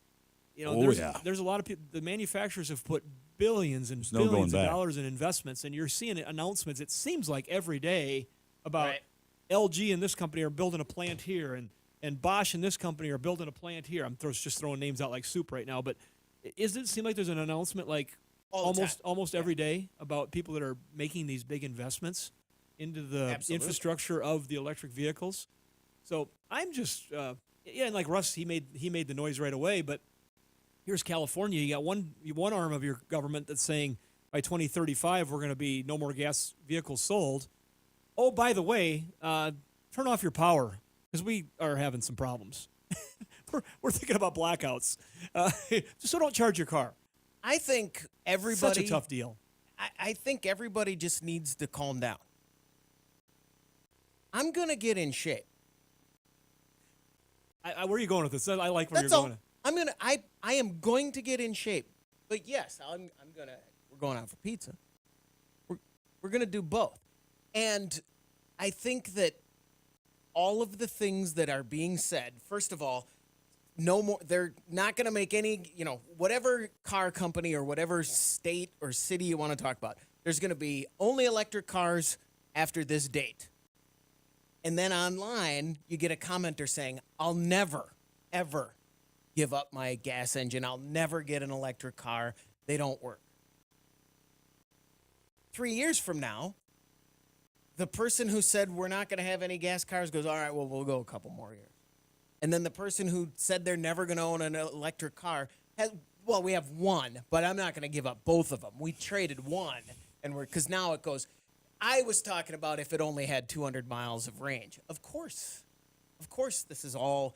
And as far as the mandates and them saying and giving dates and giving deadlines, don't we do that every day with every single? Pretty much. Every legislative issue always has a must-do by date, and those aren't.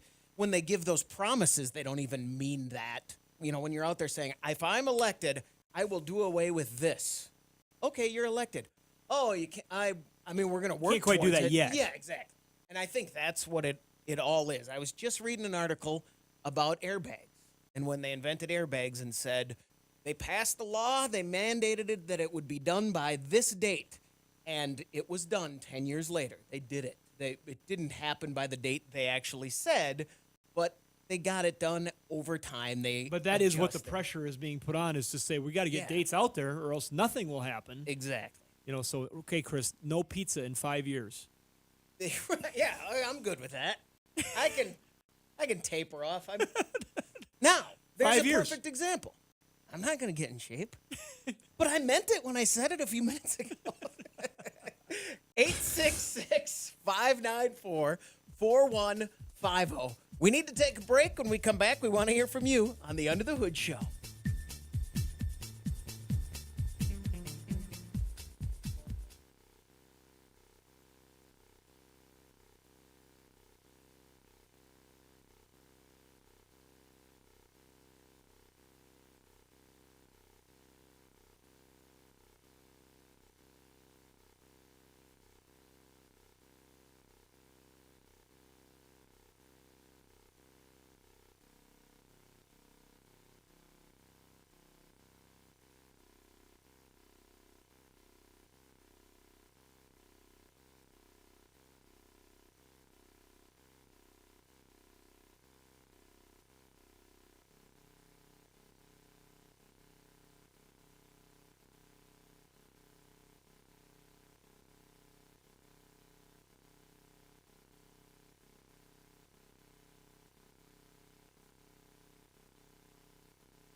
Get your planner out right now and schedule your next radio appointment with the Motor Medics.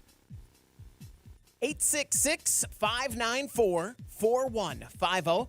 That's the number to reach us here at the Under the Hood Show. And if you join the Hoodie Fan Club and you subscribe to our YouTube feed, you could be surprised one day to find a hoodie at your doorstep. Like Adam Reinhardt, who's going to be surprised. Congratulations from all of us here and our friends over at Universal Technical Institute. We shouldn't have said his name. Why? Because then it would have really been a surprise. Oh, yeah. It just showed up. Yeah. From some guy who's won a hoodie. And then like a week later, we said, hey, Adam, you should have got a hoodie by Did now. you get it? Yeah. Thanks to our friends at Universal Technical Institute. UTI.edu. Go get a job. Kids, get out of your parents' house. Build that labor force back up again. Yeah, go to UTI and get out there and get to work. Sha-na-na should be the marching order for our whole country. 866. Is that right? Get a job? That. Oh. Get a job. No, but Who they was did that? it. They did it. I might have been You're the music guy. Coasters. That was Bowser. That's a good. On Sha-na-na. Yeah, but that's all I know. Right. dead They now. weren't. That's they, pop culture. That was just. They were just redoing it. It wasn't their song. Right. But they were definitely the most popular. But that's who we were ones. thinking of when Are we were. you? What? Get a job. Yeah. Yes, they sang that song once. I'm kind of bummed producer Doug's not here today because earlier you were talking about automobiles and I said automobile and Chris went nope and nobody else got it. Just right Definitely over there. definitely not me. 866-594. Oh, you know it. 4150. Let's talk to Mark. You're on the End of the Hood Show. Mark, what can we do for you? Good morning, everybody. This is Brownie. Hey, Brownie. Hey, I got I was afraid if I used my Brownie, you guys wouldn't answer the phone. Possible. I got my 2003 Silverado, and the seats are just worn out from sliding my carcass across and from passengers getting in and out, Mm-hmm. And there's a company, Russ, down in Texas that now makes replacement seats for these things. Catskin? And, Is it catskin? No, it's like seat something. I've seen them. There's a company on the internet that has a forward-facing, internet-facing, they specialize in truck seats and replacement of worn truck seats. The videos have run across my feed a few times. So keep talking. I want to know how much you've learned about this. Well, from what I see, it looks like it's an exact copy. And I've seen people complain about, they tried to get the thing and replace it themselves, which I'll never do. And I'm just wondering if you guys have heard if they're any good. Well, I tell you what. It says they're leather. I mean, they got to be better than the big hole you have in your seat. Yeah. And I know you're, Brownie, we know you from our days with the radio station. And there is a local person in town here, in our community, that does a lot of those pickup seats for the car lots in town and things like that. And there's more than one that do it. But I do know of one that does it. And I don't have his number right off the top of my head. And if you wanted to... Are you talking about Peter? Yeah. Okay, good. Yeah, if you wanted to message us, we could get you the information of... He could rebuild those seats for you right here in town. I think it's going to be similar money. And you leave the truck there, and he'd do all the work for you. And what's the commission on that one? Good friend, 0. Mark, there you go. You can message us on Facebook. You can message me on Facebook. And I just got to find the number. So Thanks, you can Mark. Contact him. 866-594-4150. Let's talk to Craig. Craig, you're on the End of the Hood Show. What can we do for you? Good morning, guys. Thanks for taking my call. Love your show. Hey, I got a question. I've got an air conditioning system that was open for a little while. And if I repair it and vacuum it down, is there anything I can run through that when it's under a vacuum to flush it? When you say is there any open, product made that can... how long is open for a little while? A while. Okay, that's too long. I know it's over winter. Yeah. Well, they do make air conditioning flush that we use for flushing out systems that have been contaminated with metal and things like that. But just because it's partially open doesn't mean that there's necessarily a lot of contaminants in there. I would say you'll definitely want to blow some compressed air through the lines, take off the ones you can get to, like the dryer or the compressor and things like that, and blow through there just to make sure there's not a mouse or bugs that have crawled in there, just to blow those out of there. Put the new accumulator dryer, receiver dryer on there. Mouse, and it just boom, just like a foom tube. goes, yeah. Shoots the mouse flying across the room. Whatever's in there you want out, and hopefully it's still alive and it's a Mighty Mouse. But clean out what you can, which is everything or none. I mean, one way or the other. Get it clean, but you shouldn't really need a flush chemical in that. You should be able to blow out whatever's going to get in there, because unless rain and snow got inside the tube, it's not going to leave any hard deposits. Well, that was going to be my question: is why was it open? Is it because the system broke and you started working on it, or was it because a vehicle was incomplete? No, a line broke on it. It just got left on the wayside and didn't get covered or repaired. Yeah, you should be fine just to blow out those tubes that are there, and then when you put it all back together with that new receiver dryer on there, accumulator, whichever it's got, depending on the system, you're going to want to vacuum it for a while. Hook the vacuum up to it, make sure it's got the correct amount of oil and all that good stuff in it, but vacuum it down. Depending on how humid it is and how hot it is outside, you run that thing for an hour, make sure it's good and dry before you recharge it. Does that help you out there, Craig? Sounds great. Thank you very much. Thanks very much for the call. We've had them come in open before after they've been, they like a line broke 2 years ago, and they're like, I'm finally. What are you doing? It's like somebody's doing a repairable car, and they've taken the front end apart. They forget to tape the lines open. They don't get the car done. It's sitting in a body shop for 2 years, and then it comes in, and it's been open with all that dust and stuff in there. We take the lines loose. We blow them out. I mean, we take everything off from the evaporator up on the firewall forward. We blow everything out with compressed air. We put it back on. Then we know how much oil is going back in there, too, because we've got a new dryer on it. We've got a new condenser out front, so we know how much oil is going in there. And then we drain the compressor, see how much oil was in it, fill it up with the correct amount. So now we know we have the correct amount. Somebody comes into our shop and says, hey, I just want this recharged. I just threw a condenser on it. I had it at the body shop. Okay, well, if it locks up, that's your problem. If it's got too much or too little oil, we have no idea what was in it. So you're telling us you've got it put together. You just need a charge. That's what you get. You tell us how much oil you want, because we can't guess. I mean, that's all you can do. Otherwise, you have to take it apart and physically drain and clean and see what you got. I make a little chamois shirt, and I train a mouse to just drag it through. Yeah, just run through there. Oh, Mighty Mouse with his cape. Yeah, exactly. Make it like a chamois cape or a. We need to pull a heat cable down a sewer line that freezes, usually when it gets down below zero for a couple weeks, and we're trying to figure out how to do it. And Jake had this idea. He's like, why don't we go to Amazon and get one of those cheap remote control cars? We need something that's got a lot of torque, but not really fancy. It just needs to go forward and back and left and right. That's it. Mm-hmm. And I was thinking, that might work, because I've seen some that are slow, but they're really torquey. You can find something like that and hook that cable. Rotor, we've got a remote control car stuck in our pipe. Oh, the pipe is pretty good size. So if it gets to the end, it's going to go floop into the really big pipe, and that's where we want it to go. And it's a straight shot. You got to just train a monkey and send it down there. Give it a little miner's helmet. But the monkey would smell bad when it came back. You think monkeys don't smell bad?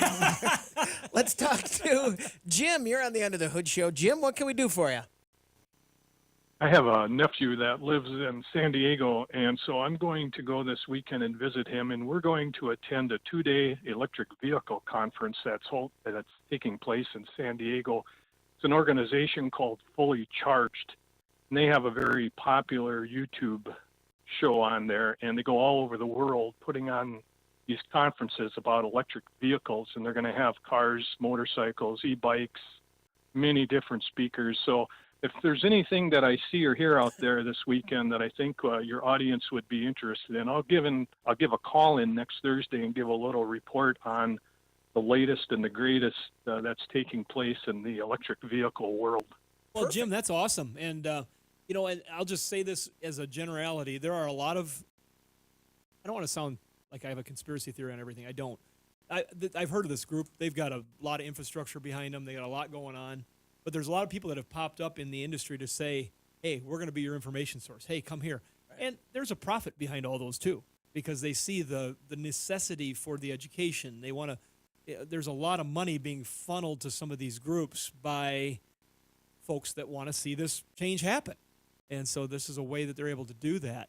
Which is not nefarious no, in and it of happens itself. all the time. Yeah. It's pretty normal. Like Christmas light contest put on by the electrical company. There's another. Speaking of the electrical company, Exactly. I think I brought this up before.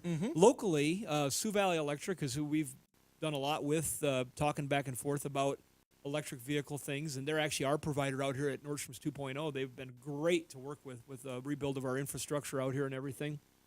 And they're doing a drive event coming up at the WH Line Fairgrounds here third week in September.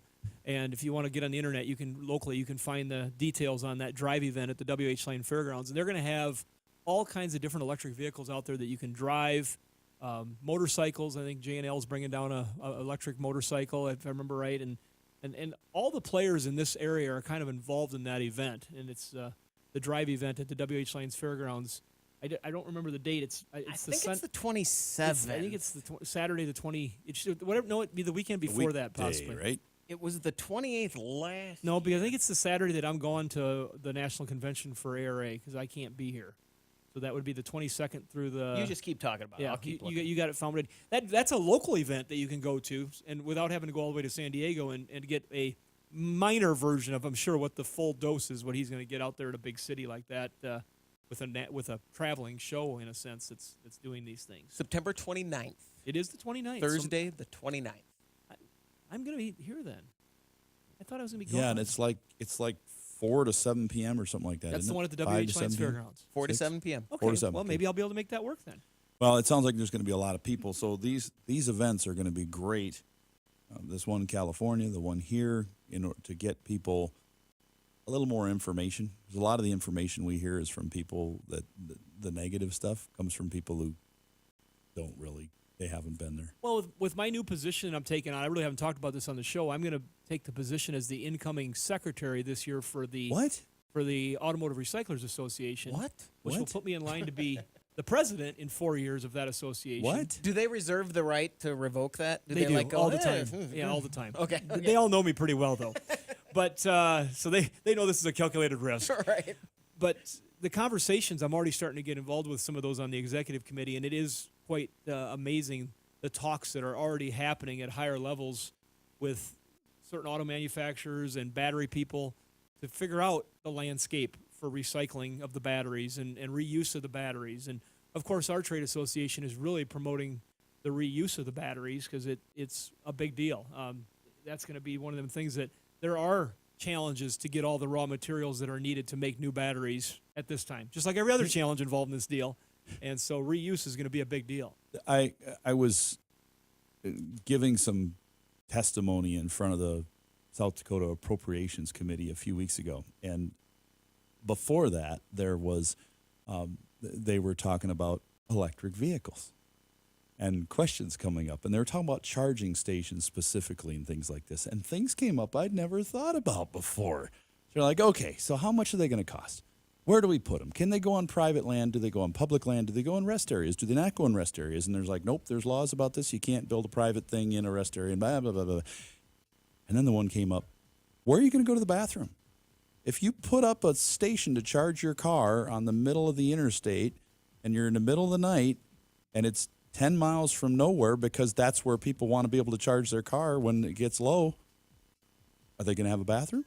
I have to have a charging plaza. They got to And have there'll be one? like people there that'll do pedicures and manicures and massages. all these things. And they said, what happens if it runs out of gas, out of electricity on the side of the road? And they're like, nope, this is rhetorical. I already know it. A big semi comes with a big diesel generator to charge your car. I was like, oh, they got some great ones coming out of this. I was just thinking, reading the email back and forth with Jay, if we could go out early on the 29th before 4 and, check out the Burn some tires off. Yeah, I mean, let's just see the full potential. We're professionals. Exactly. I've got 3 driving certificates. We're going to take a break. When we come back, we want to hear from you. The phone number to reach us, 866-594-4603. 4150.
Prepare to learn something. You're going under the hood. 866-594-4150. That's the number to reach us here at the Under the Hood Show. I did look up, it's the Silhouettes that sang Get a Job originally. The Oldsmobiles. Yes, they were, it was about a minivan. Wasn't the Silhouette the minivan? Yeah, it was that. Russ nailed it with Oldsmobiles. What else has caught your attention in the automotive world? You know, that we were kind of talking earlier about that, and Jim called in about the fully charged North America Summit that he's going to. We were talking about the drive event that's going to be here at the WH Line Fairgrounds.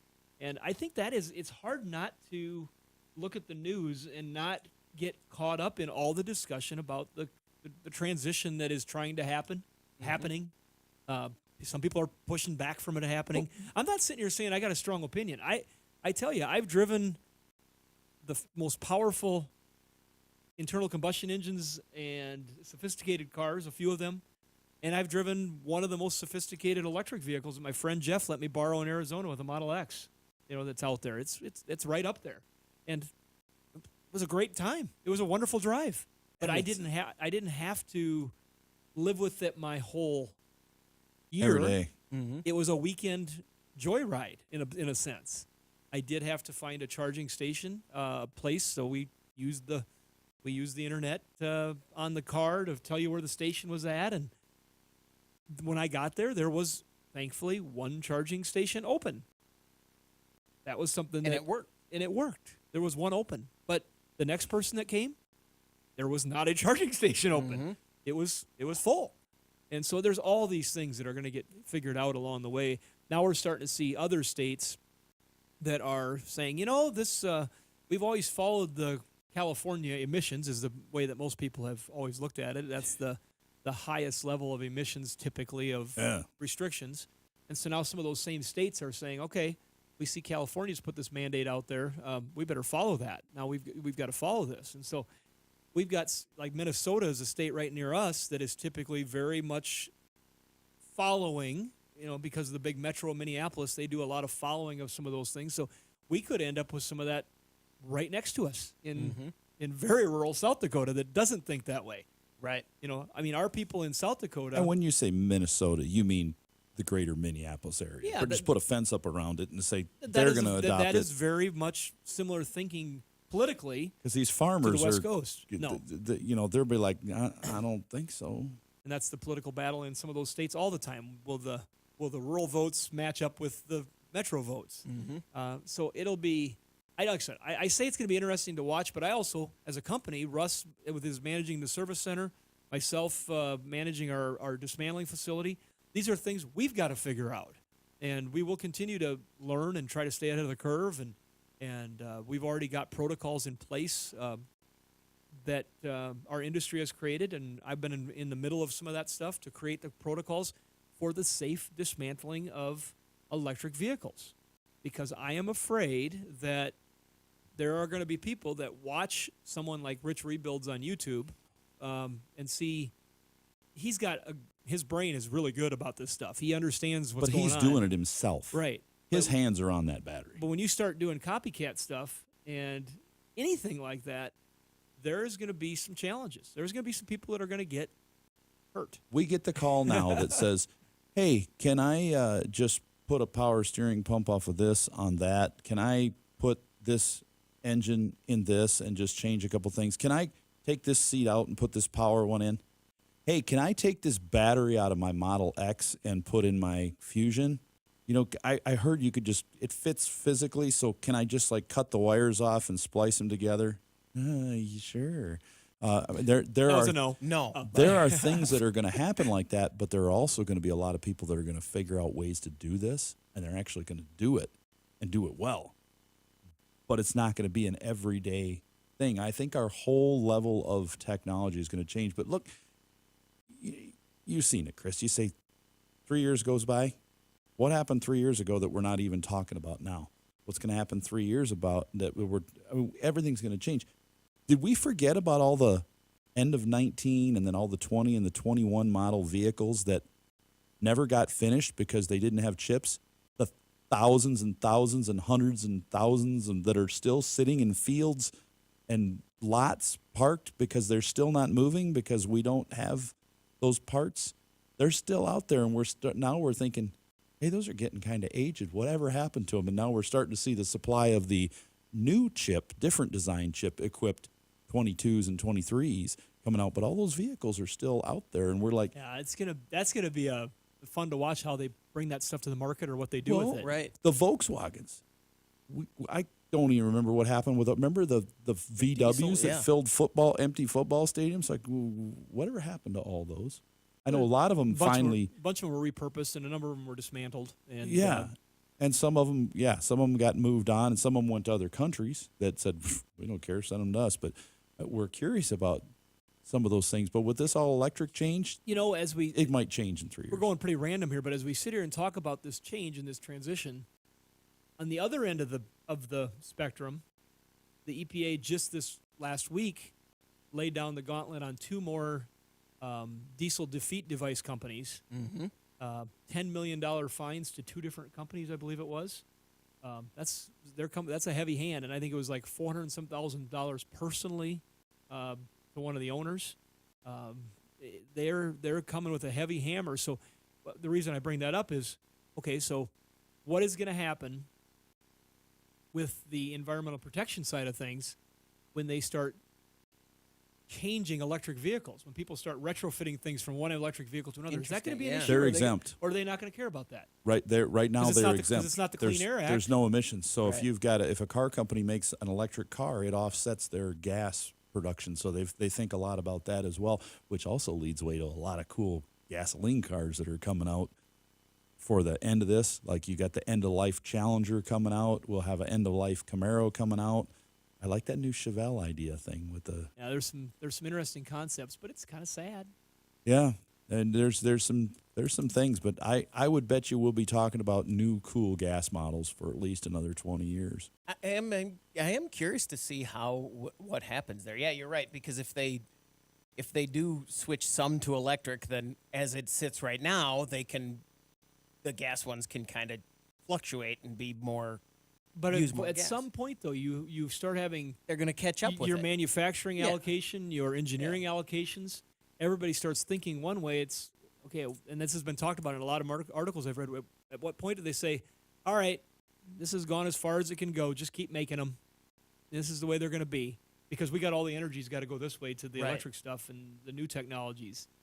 I am curious when you see. We're curious about a lot of stuff, by the way. So some of the automobile makers that are just saying we've made our last gas one, or this year, next year will all be electric.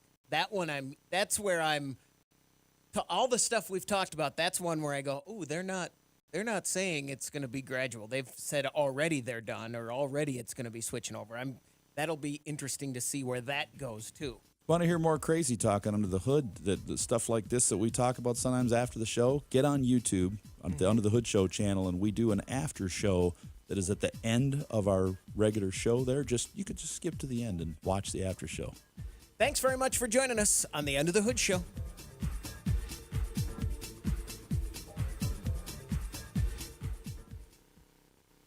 All right, this is the after show. So now Russ has kind of set us up. Here This we is going to are. be really crazy. We got to do some crazy stuff. Thank you, by the way. We can let her go. Alyssa did a great job. She was filling in Fantastic, for yeah. Doug today, and we appreciate her being able to come down from the accounting department downstairs and help us out. Thanks, Alyssa. I thought I told her she had to bring fresh baked goods. And Did then she I do said, it? No, and I said I was just kidding, and you shouldn't bring it, but I was really kidding about that part. You were kidding not about the kidding. Yeah, not the first part. Thank Just you very kidding. much. Just kidding. She did a great job. I want to go back because I was wondering, when we talk about the chip shortage and stuff, did anyone engineer their way out of a chip shortage? It doesn't seem like it. Tesla did some changing to try to continue moving through, but here's the thing: the chips are a specific niche. They have different designs of them. Mm-hmm. The reason there was a shortage is because they stopped making this older model chip. These car manufacturers could have switched to a newer design long ago, and they didn't get it done. That's what we read when we tried to find out why is there a shortage. Well, now they're doing the new ones, and it doesn't look like China, who's in control of most of this chip building and the elements and stuff to do this, is like, well, it's kind of a limited thing. If we build this many chips, it takes a lot of effort, and we're already building the new ones. So if you want us to go back and do this, you're saying this is all you're going to buy because these are what you want to power with them? No, we don't. We're not going to do it. So it's going to leave a hole. In one of the models, the reason what I thought about that was one of the models, they couldn't put the model out, and it was a specific model because they couldn't get the radio chips, and that was affecting that. Did no one? I mean, Well, if it's a sync module like in a Ford where it controls not just the radio but the heating and air conditioning and everything, you're kind of in trouble. But if it just doesn't play music, who cares? switch it, put in a different. They could come with something. But yeah, the other way, and they may have to reverse engineer and put a newer design something in. But here's the thing. So, Chris, you've seen a car like out in our parking lot that's partially assembled. If you've got a car that is designed with all the harnesses and all the other computers to match this, if your Prius was built with everything but a radio, that stack that controls your air and everything, and I say, okay, it's already built, here's your radio, put it in, plug it in, off you go. But now if I say, you as a manufacturer, you've got 40,000 of those, in order to put the new radio in, you've got to strip the dash back out, change the harness, and put the radio back in. They're going to go, forget it. We're not taking the car back apart to modify it. We need something that will go in it and complete the step of where we're at, let alone to think, okay, think of all the paperwork that is involved to go, what step of production was that car in? where did that car come off the line because we were missing a part? Okay, now where do we start up the line again? Because that was all robotic and moving. Now we got to hand put these things together. Did anything happen to them while they were sitting in the field? They might be better off just selling them all to us to have us disassemble them. Cheaper in the long run. And one of the things that got lost, I was talking to someone a while ago, and they were like, well, the chip, I had a chip in my truck and blah, blah, blah. We're talking about tiny little computer chips. The one example that I read about was one of the infotainment systems had 52 chips just for the screen interface. So just the touch screen We're had talking 52. circuit board level Right. Minute chips that are soldered into the circuit that you imagine holding a board in your hand. Yeah, you're not changing out the chip. You're putting in an entire computer with those chips in it. And we're talking about like a whole board assembly and things like that. There's so much has gone on. It's just I think it's that just crazy. kind of makes me puzzled is, does it take, this is a question I think I know the answer to, but I ask it rhetorically, does it take more chips to build an electric vehicle or less chips to build an electric vehicle than a gas-powered vehicle? Well, Because you've they got, have a lot of the same systems in them. they do. You have less moving parts in an electric vehicle, but you have different things to be controlled. So in a gas car, think of the things on the engine that are electric controlled that are run by the chips in the engine computer. You have the transmission and all of its solenoids, pressure controls. You have the intake manifold runner control valves. You have variable valve timing. You sometimes have valves that are operated electrically. All these things that are controlled by electronics. All the Well, inputs now- from all the sensors and everything else. Now with an electric car, you have an engine that is, or an electric motor that is being powered slow to fast. That's it. As it's coming down, it's regenerating the brakes.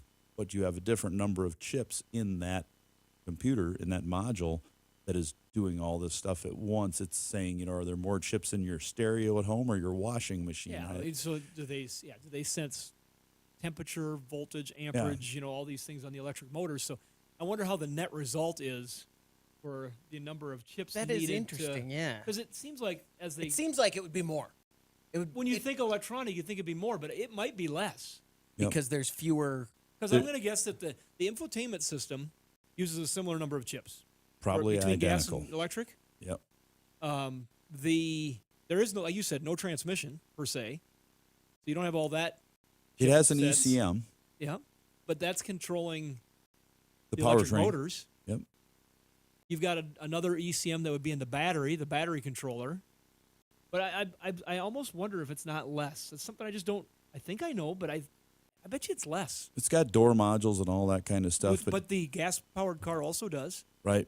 And you've always got the argument, electric car, is it really cleaner? Because, okay, where do you get your fuel from? If the fuel is not some kind of magical cold fusion thing, it's got to come from coal or natural gas or something like that already, or diesel or gas, whatever you get it from.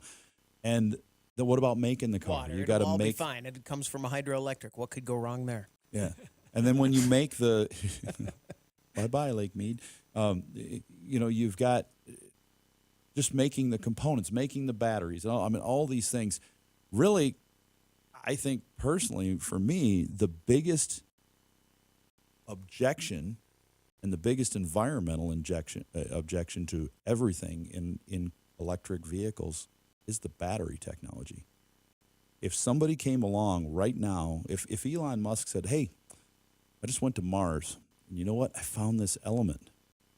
And a piece the size of a quarter, I can charge it for a week at a lower voltage, and it will maintain this car for 15 years. You never have to charge it again. It's like a nuclear power cell, but it's 100% clean. And when you're done with it, you throw it in water, it dissolves, and it leaves no residue behind, and it's just gone. It sounds like a Tom Cruise movie that somebody's going to chase him all over the country to get that rock. Exactly. Yeah. So that is it, because we've got a range shortage, right? We all want more range. We have a weight problem because we were talking yesterday in our meeting about 3,000-pound Ultium batteries in vehicles, which are as much as your Prius weighs, pretty much. 3,000 pounds or more. Some are almost 4. Some are 300. But yeah, these electric car batteries, they're a lot of weight. So you got the weight, you got the range, you got the disposal of the battery and the recycling of it. That's huge. Plus, what you're recycling is not the most environmentally friendly thing. Once you can take these chemicals, these different elements and compounds out of the ground. Separately, they're fine. You can put them back in the ground exactly the way you found them. They're fine. You mix them together and you put them in this battery. You can't separate them and put them back in the ground where you found them. It doesn't work that way. So now we've changed our planet. It's going to be tricky. And, you know, the idea of them trying to force it, when I say them, government trying to force, or we're going to mandate these cars, well, it's great if you're saying, well, really what we mean is we're just trying to give you a kickstart to get you to really do it because you're not paying attention to us and you're not doing anything, so we want you to do it a little faster.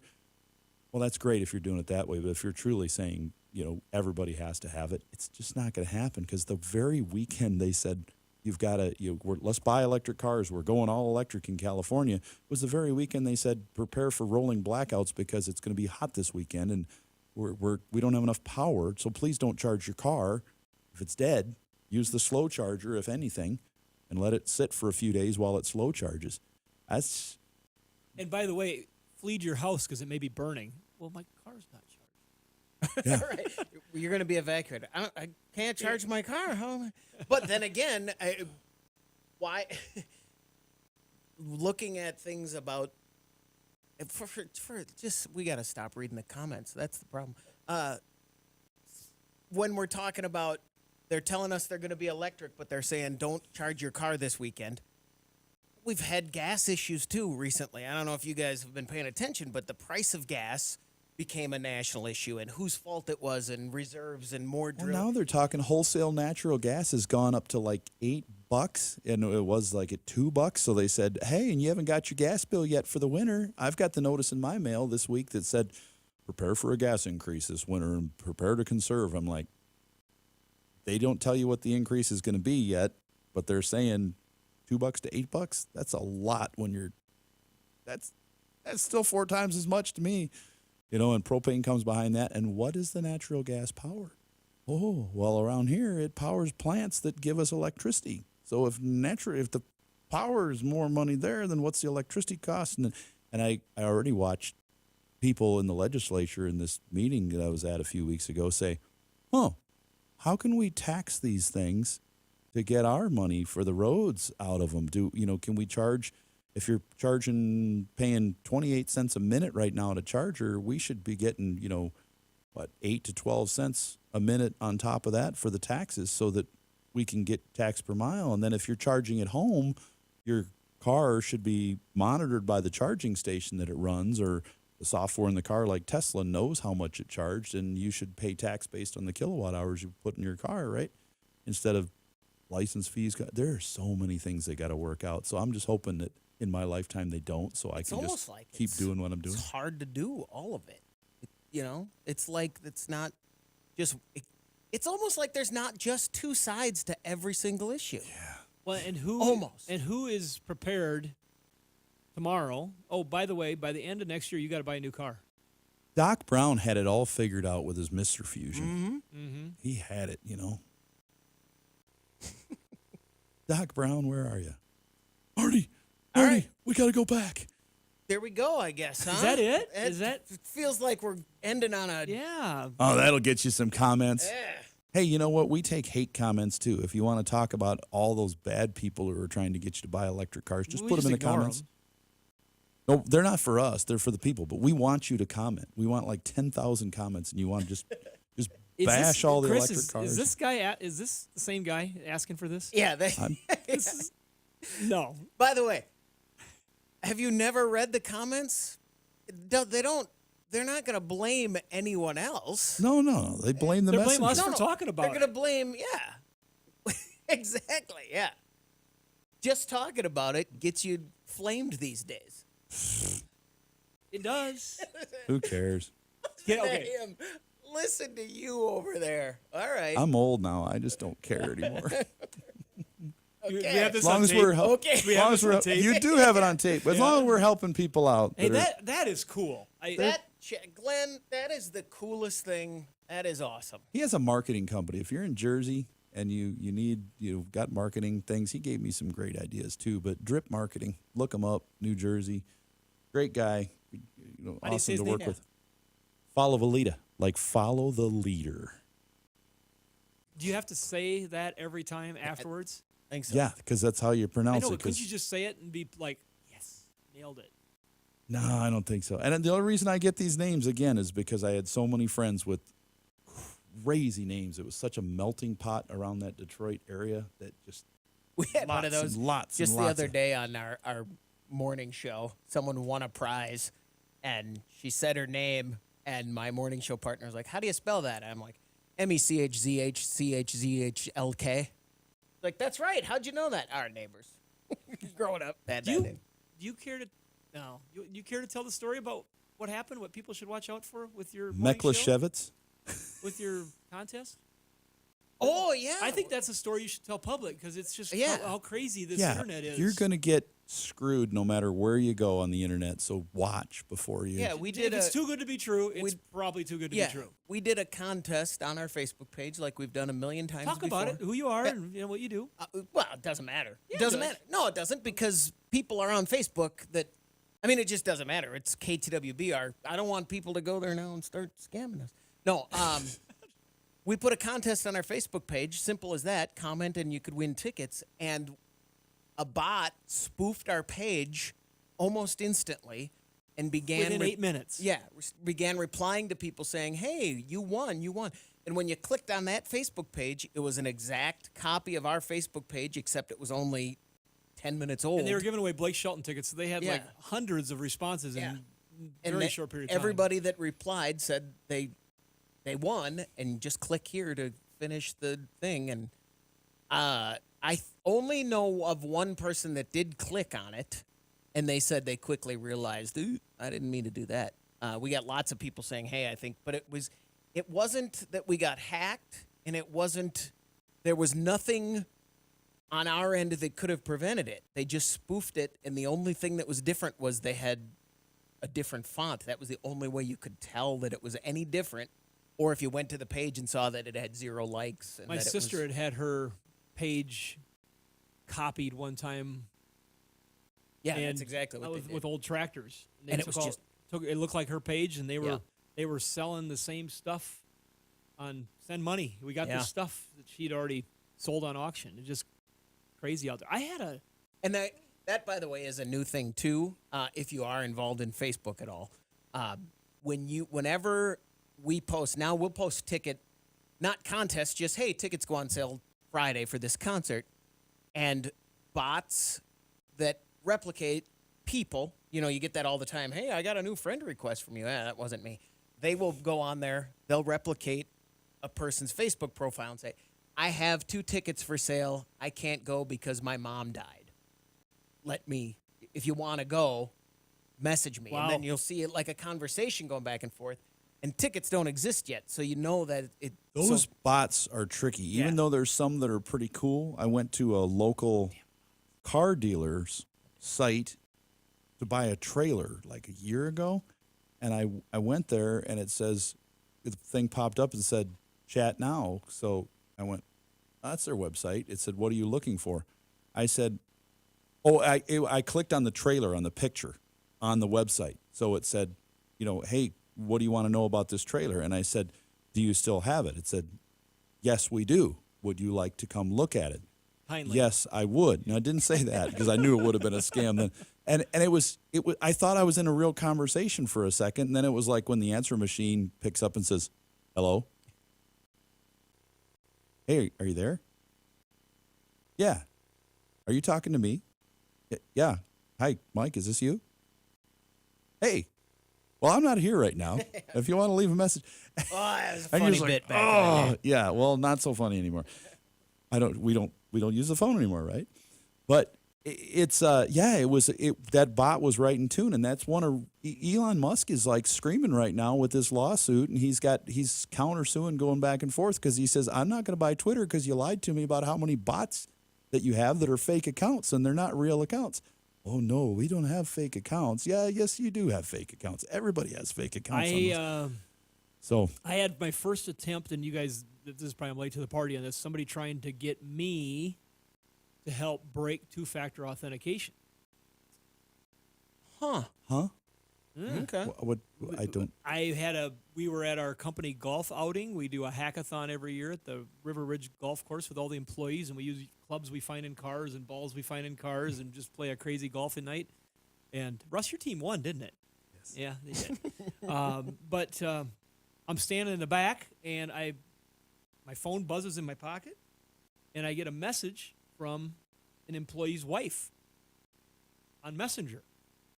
And I'm like, and he wasn't there, and so it was hers, and it was on a string that I had already had with her, and it says, hey, can I have your phone number?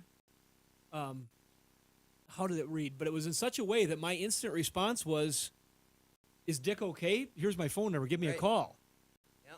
So I mean, it was just carnal knowledge. Like my instinct was I wanted to help my employee, and I communicate with his wife.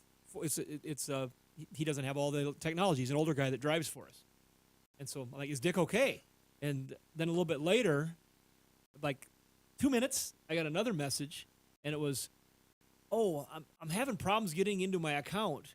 Can you give me a code if it gets sent to you? Wow. And so they were trying to get me to send back what would have been the two-factor authentication code for my phone number. Right. Because I gave them my cell phone number. We actually were just talking about that. That was, and they said that 5 of their family members took the bait. Yeah, I can totally. We got an email at work from IT because an executive in our company got a text from the owner of our company that said, hey, I'm in a meeting right now and can't call you on the phone, but I need to get some info from you. Can you text for a little bit right now? She replied, yes. Great. Click here because I have to get this done. Well, then she was with the owner of the company a minute later, and it came from his number. It was on the text thread that she had had with him forever. Yep. And it showed up That's why it got me. From the owner of the company, and they said, hey, be aware. They figured it out. I think it's like the Craigslist thing. Everybody knows now if you put an ad on Craigslist, you're going to get somebody within 5 seconds who's going to send you a check. Yeah. They want that truck. And now you'll see it on Marketplace where somebody will go, hey, I have a 2010 Tacoma for sale. I only want $1,800 for it because we're moving, Yeah, and they show a picture of this mint brand Tacoma. new. Yeah. So I think they've just finally cracked it all. We're all just living in the Matrix. But that was the first time I've ever had somebody try to break through two-factor. I can totally see how that would work if it were from my kids, especially one of my kids. If I got a text from them saying I forgot my whatever it would be, I would go, I totally believe that. Yeah, and so my next message was, sorry, not playing. I mean, once I figured out what was going on.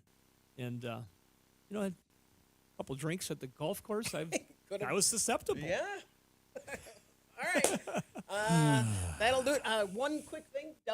D Duffy 10 on YouTube says, I bet, he says, chips are becoming more complex. I would bet there's less chips, but more capability. They're delicious. They make them now with they're more complex. They come with sour cream and onion flavor. And I know that costs a lot more. Remember when you used to go in and you get the 3 for whatever, you'd get a bigger bag like at the big store, and you throw in about 3 bags of chips, and you get them for like $7.99 or $5.99. Yeah.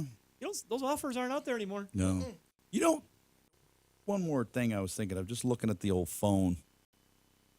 I don't know if it's just me this year, and tell me about if it's your kids, but I'm noticing. So I drove through it. The schools reopened again. When Russ says, is it just me? Sometimes it is. Yeah. So I have to. I always try to listen. I'm on edge but now. for most of the time, if I say, "Is this just me?" Shannon it's like, no. being president of a school board and all that too. Either the kids are one of 2 ways now when they're walking to school. They are either like this, straight down the street. But if they're by themselves, they're looking straight down the street, paying attention, getting where they're going, or their head is almost facing backwards through their legs, staring at a They've got their phone. They don't hold their phone up in front so they can see where they're going and they're walking. they are staring straight down at it, and it's like where their belt They buckle got to keep is. the sun out of it. They can't. What if if they? daylight? They can't see it. But they are that engrossed in their phone. I was going to ask you, Chris, do you think this is a fad that, like, in 10 years from now, you won't see kids on their phones? First of all, what's the part that you're the first one that noticed? First of all, I have not noticed it to that level, because this morning it really caught my attention when a kid was walking across the street and there was no curb there. They're still modifying those in our neighborhood to be all handicapped, and he right on his face, and I just laughed my butt off. Riley and I call it the girl in the subway. When we were in Washington, D.C.